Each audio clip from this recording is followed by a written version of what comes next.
जिसपे सुमित ने अकेले ये बीड़ा उठाया था एक टाइम पे कि मैं इस पूरे गांव से कचरे को लगभग खत्म कर दूंगा, ना के बराबर कर दूंगा। और अब धीरे धीरे उसके साथ और भी लोग जुड़ते चले जा रहे हैं। लेकिन सुमित का काम, अकेले सुमित जो है वो इस पूरे गांव का कचरा नहीं खत्म कर सकते। आपकी बहुत महत्वपूर्ण भूमिका है। अगर आप चाहते हैं कि आपके आसपास का पर्यावरण सुंदर हो और कचरा उसमें ना दिखे, तो आपको 2-3 बातों का ख्याल रखना है। सूखा कचरा हमेशा अलग डलेगा और गीला कचरा अलग डलेगा। वो तो आप खेतों में डाल दीजिए, जानवर को डाल दीजिए, जानवर खा लेता है। सूखे कचरे को कभी भी बिना साफ किए पन्नी में मत डालिए। जैसे शहरों में दूध की थैली आती है, यहाँ पर मुझे पता नहीं है इतना, पर उसको पहले पानी से धो के हम सुखाते हैं और फिर सूखे कचरे में डालते हैं। तो ये छोटी सी जिम्मेदारी आप भी अपने घर में उठाइए और अपने बच्चों को भी सिखाइए। कुछ परिवारों में सुमित 10 दिन में, हफ्ते भर में, 15 दिन में आते रहते हैं कचरा इकट्ठा करने के लिए। पिछले बार मैं भी आई थी तो कुछ घरों में क्या हुआ था कि उन्होंने बोला कचरा हमने जला दिया। कचरा जलाना बहुत आसान है, लेकिन एक प्लास्टिक के जलने से इतनी जहरीली गैसें निकलती हैं जो आपके पर्यावरण में ही जा रही हैं।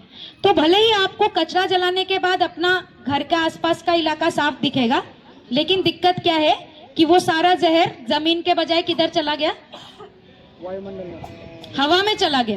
तो कचरा जलाइए मत। 10 दिन में, 15 दिन में सुमित आते हैं, उनकी टीम आती है, उन्होंने कुछ घरों में झोले भी दे रखे हैं, बोरे दे रखे हैं, आप इकट्ठा करते जाइए। आप में से जिनके घरों में बोरे नहीं है, आप अभी सुमित से बात कर लीजिए कि भाई मैं भी सूखा कचरा इकट्ठा करूंगी, मेरे घर से भी आके लेके जाओ। लेकिन ये कलेक्टिव मतलब सामुदायिक जिम्मेदारी है।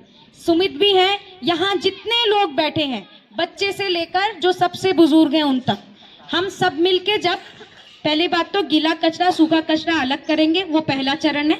उसके बाद अगला चरण जाएंगे कि प्लास्टिक का इस्तेमाल कम से कम कर सके।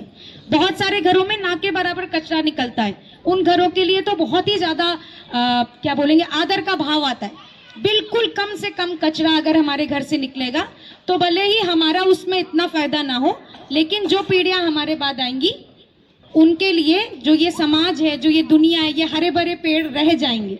वरना ये हरे भरे पेड़ भी चले जाएंगे, फिर ये बच्ची जब तक बड़ी होगी शायद इसको उत्तराखंड दिल्ली जैसा दिखाई पड़े। तो ऐसा हम नहीं होने देंगे। हम सब मिलके आएंगे, कचरा भी साफ करेंगे और अपने गांव को भी साफ बनाएंगे।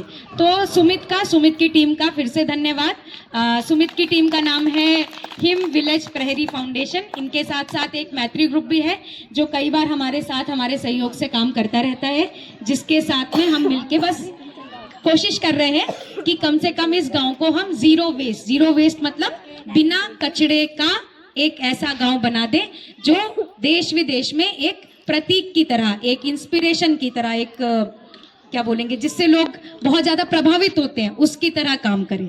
तो बहुत बहुत धन्यवाद। आगे